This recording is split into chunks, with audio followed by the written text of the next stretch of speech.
नमस्कार. चला आज एका अशा प्राचीन गोष्टीच्या खोलात जाऊया जी फक्त एक गोष्ट नाहीये तर आपल्या अस्तित्वाच्या नियमांचा जणू एक नकाशाच आहे. ही गोष्ट आपल्याला थेट भगवान बुद्धांच्या काळात घेऊन जाते, जिथे एका अगदी साध्या घटनेतून कर्माचा एक गहन सिद्धांत उलगडला जातो. आपण हे बघणार आहोत की आपला एक विचार, आपली एक कृती फक्त आपल्यावरच नाही तर आपल्या आजूबाजूच्या लोकांच्या भविष्यावर सुद्धा कसा परिणाम करते. चला तर मग या कालातीत ज्ञानाच्या सागरात एक डुबकी मारूया. कथेची सुरुवात होते या विलक्षण शब्दांनी. हे शब्द आहेत थेर तिस्से यांचे, अशा एका भिक्खूचे ज्यांनी ज्ञानाची सर्वोच्च अवस्था गाठली होती. जरा कल्पना करा, असह्य शारीरिक वेदना होत आहेत तरीही त्यांच्या मनात रागाचा किंवा द्वेषाचा लवलेशही नाही. त्यांचे हे शब्द आपल्याला थेट कर्माच्या सिद्धांताच्या केंद्रस्थानी घेऊन जातात की आपल्या आयुष्यातले आजचे अनुभव हे काही योगायोग नाहीत, तर ते भूतकाळातल्या आपल्याच कर्मांचे प्रतिध्वनी आहेत, एका जन्माच्याही पलीकडे पसरलेल्या एका मोठ्या हिशोबाचा भाग आहेत. आता जरा डोळे मिटून कल्पना करा. श्रावस्तीमधलं जेतवन विहार.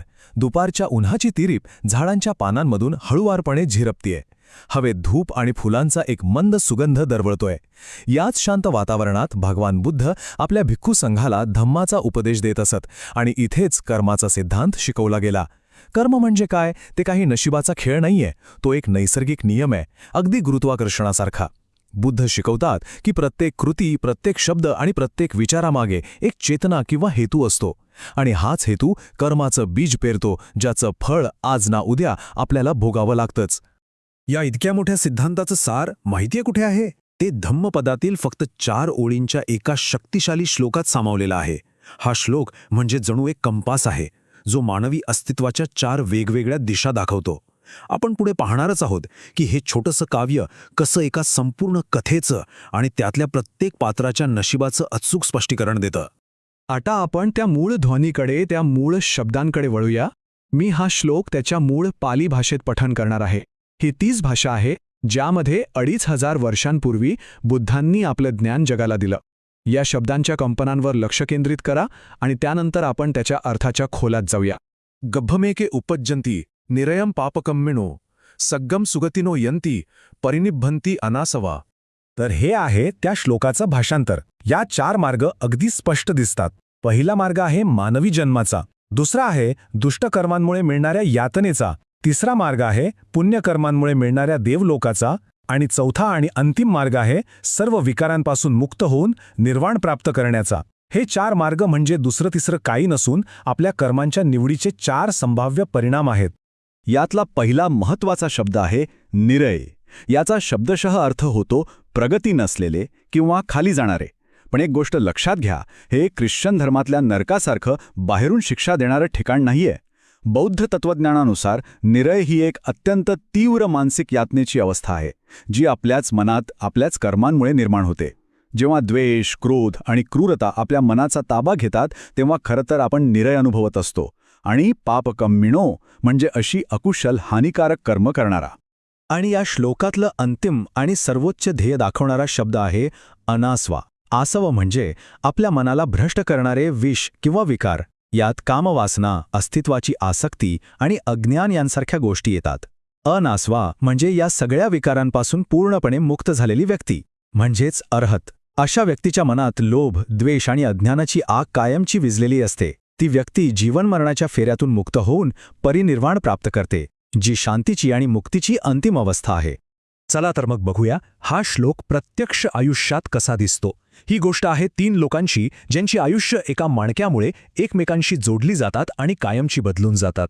एकीकडे आहे ज्ञानी थेरतिस्सा, जे अनासवा अवस्थेच्या अगदी जवळ पोचले आहेत. दुसरीकडे आहे एक रत्नपारखी, जो त्याच्या कामात खूप कुशल आहे. आणि तिसरी आहे त्याची पत्नी, जिची श्रद्धा अढळ आहे. एका सकाळी घडलेली एक छोटीशी चूक ह्या तिघांनाही कर्माच्या परीक्षेला सामोरं उभं करते. कथेची सुरुवात होते एका अगदी सामान्य सकाळपासून. थेरतिस्स नेहमीप्रमाणे भिक्षाटनासाठी येतात.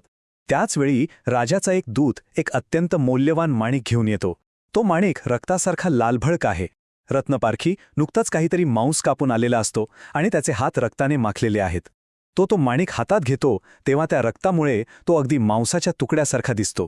घरात एक पाळीव बगळा आहे, जो त्या माणिकाला मांसाचा तुकडा समजून गिळून टाकतो आणि माणिक गायब होतो.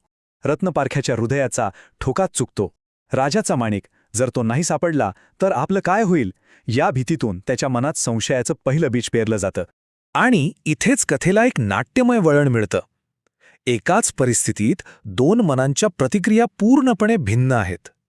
पतीच्या मनात भीती आणि संशयाने घर केलंय. त्याची प्रतिष्ठा, त्याचा व्यवसाय, त्याचे प्राण सगळं काही धोक्यात आहे आणि या भीतीमुळे त्याचा विवेकच नष्ट होतो. पण दुसरीकडे त्याची पत्नी शांत आहे. तिची श्रद्धा तिच्या भीतीपेक्षा खूप मोठी आहे. ती म्हणते, हे थेर गेली 12 वर्षे आपल्या घरी येत आहेत. त्यांनी कधीच चुकीचं काही केले नाही. त्यांच्यावर आरोप करण्यापेक्षा मी राजाची शिक्षा भोगेन. इथे आपल्याला श्रद्धा आणि भीती यांच्यातला संघर्ष अगदी स्पष्ट दिसतो. पण पत्नीच्या शहाणपणाचा रत्नपारख्यावर काहीही परिणाम होत नाही. त्याची भीती आता नियंत्रणाबाहेर गेली आहे. जेव्हा भीती मनाचा ताबा घेते तेव्हा ती अनेकदा स्वतःच्या बचावासाठी क्रोधाचा मुखवटा घालून बाहेर येते. तोच क्रोध आता रत्नपारख्याच्या डोळ्यांत उतरला आहे. त्याने एक असा निर्णय घेतला आहे जो त्याच्या कर्माच्या इतिहासात काळ्या अक्षरांनी लिहिला जाणार आहे. 12 वर्षे, विचार करा, तब्बल 4380 दिवस. एवढा काळ त्या कुटुंबाने थेरांची सेवा केली, त्यांना भोजन दिलं, त्यांचा आदर केला. पण या हजारो दिवसांच्या पुण्याईवर एका क्षणाच्या अकुशल कर्माने पाणी फिरवलं. भीती आणि संशयाचा एक क्षण इतका शक्तिशाली ठरला की त्याने 12 वर्षांच्या विश्वासाला आणि श्रद्धेला धुळीस मिळवलं. क्रोधाने आंधळा झालेला रत्नपारखी थेरांना दोरीने बांधतो आणि निर्दयीपणे मारहाण करतो. थेरांच्या शरीरातून रक्त वाहू लागतं. ते रक्त पाहून तो पाळीव बगळा त्यांच्या जवळ येतो. आणि तेव्हा रत्नपारखी आपल्या मूळ समस्येचं कारण असलेल्या त्या निष्पाप पक्षाला लाथेने मारून ठार करतो. एका अकुशल कर्माने दुसऱ्या अकुशल कर्माला जन्म दिला. हिंसेचं हे दुष्टचक्र आता पूर्ण झालं आहे. शरीराला असह्य वेदना होत असतानाही थेरांचे मन पूर्णपणे शांत आणि स्थिर आहे. त्यांच्या मनात क्रोधाचा किंवा द्वेषाचा कोणताही लवलेश नाही. ते अत्यंत करुणेने, जवळजवळ कुजबुजल्यासारखं सत्य सांगतात. त्यांचं ते एक वाक्य तलवारीपेक्षाही धारदार ठरतं. ते फक्त सत्य उघड करत नाहीत, तर ते रत्नपारख्याच्या अज्ञानाचा पडदा फाडतात. सत्य समोर येताच रत्नपारख्याच्या पायाखालची जमीनच सरकते. त्याचा क्रोध क्षणात गायब होतो आणि त्याची जागा प्रचंड भीती आणि पश्चाताप घेतो. तो थेरांच्या पाया पडून क्षमा मागतो आणि तेव्हा थेर तेच शब्द उच्चारतात जे आपण सुरुवातीला ऐकले होते, हा दोष तुझा किंवा माझा नाही, हे आपल्या पूर्वजन्मातील देणे घेणे आहे. या शब्दांतून ते त्याला फक्त क्षमाच करत नाहीत, तर कर्माचा अंतिम नियम समजावतात. आणि हेच अंतिम ज्ञान देऊन एक अर्हत असल्यामुळे ते शांतपणे आपलं शरीर त्यागून परिनिर्वाण प्राप्त करतात. ही दुःखद बातमी जेव्हा जेतवन विहारात भगवान बुद्धांपर्यंत पोहोचते तेव्हा ते या घटनेकडे केवळ एक शोकांतिका म्हणून पाहत नाहीत. ते या घटनेचा उपयोग एका आरशाप्रमाणे करतात, ज्यात उपस्थित भिक्खूंना कर्माचं प्रतिबिंब स्पष्ट दिसावं.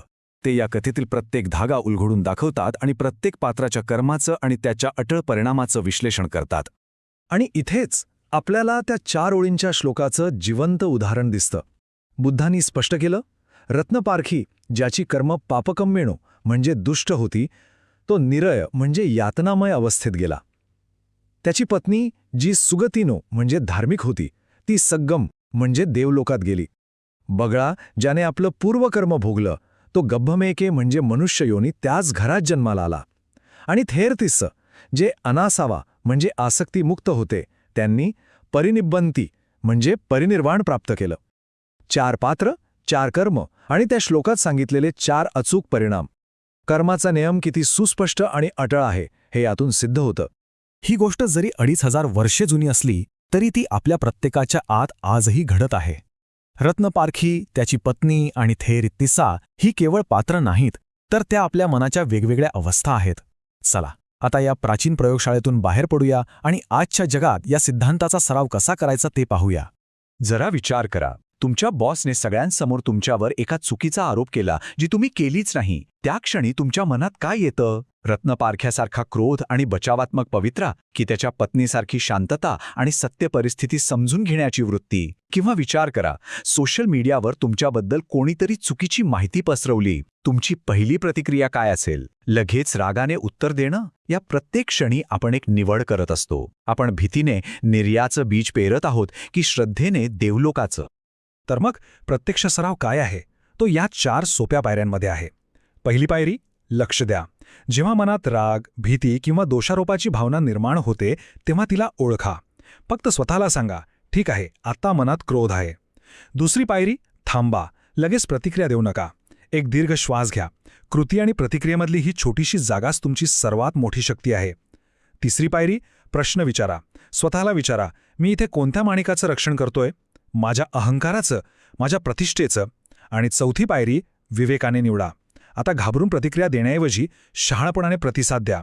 हाच रत्नपारखे होण्याऐवजी त्याची पत्नी किंवा थेरतिस्त होण्याचा मार्ग आहे.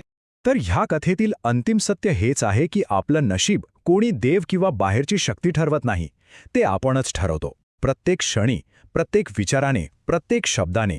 त्यामुळे आजचा अंतिम प्रश्न हा आहे, तुमच्या आयुष्यात जेव्हा माणिक हरवेल तेव्हा तुम्ही कोणाला मारणार? संशयाला की श्रद्धेला? क्रोधाला की करुणेला? निवड पूर्णपणे तुमची आहे.